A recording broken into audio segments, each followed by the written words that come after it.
Hey guys, welcome back to another LEGO Transformers video. Today we're going to be going over LEGO Transformers KINSMAN.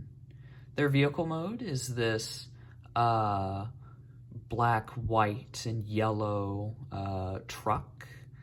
It is actually like really similar to another one of my Transformers, Freight, like very, very similar, just scaled down. I did not do that intentionally, it was completely accidental, but I think it fits. Like, imagine them as partners of some kind. Here he is compared next to another one of my Transformers, Cypress. He is quite a small truck, and I did that purposefully as I wanted to make some smaller Transformers. That didn't really end up happening with the robot mode, though. Anyways, now let's move on to the transformation. First, flip up the roof part of the cabin.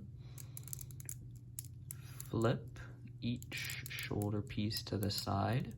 Flip up the head and rotate around this cheese wedge piece.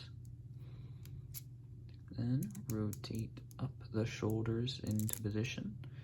Rotate these spokes a tiny bit to get clearance for the shoulders. Then flip out to the arms. Do the same on the side. Rotate the arm into position. I'll just flip these out of the way for now. And rotate up these leg sections. It takes a bit of like finagling in order to get clearance to rotate these legs up and out of the way, but it is possible. And do the same on this side. It's a bit finicky.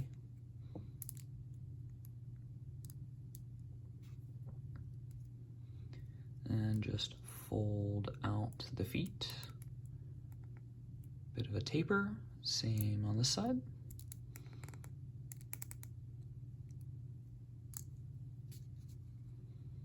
Then just move the arms down and into position. And do the same on this arm. Just get it into position. And there you have LEGO Transformers KINSMAN. Let me see if I can get him to stand. Yep. Of all my Transformers so far, this one definitely is like one of the most sturdy to stand.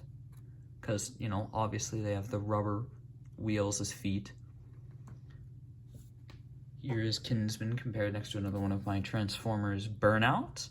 So you can see I kind of failed to make a smaller Transformer because KINSMAN is definitely taller than most of mine. Burnout is, I think, about average height. I mean, I haven't checked, but I'm pretty sure. Mostly due to like the way the legs are stretched out and like a lot of the mass is in the like pauldrons and arms. The articulation in the legs is quite good. It uses these like, I don't know, like 1x2 curved brick pole thingies, whatever you want to call them, for knee joints, which means you have this kind of double jointed knee for a lot of movement. Obviously there's like a ball joint here and another rotation here, as well as a bit on the foot with some ankle movement. There is some waist rotation as well, but because the torso is at a bit of an angle, it doesn't work super great. The arm articulation is not as good. There is obviously some rotation here, but it is limited somewhat by how bulky the shoulders are, especially with the wheels. And obviously there's some rotation here, and you know, the elbow and some hand articulation with the standard clip hands I use for all my designs. And, you know, obviously you can move the head back and forth, but that's not super useful for posing. Anyways, this has been One Brick at a Time, and thank you for watching. Bye!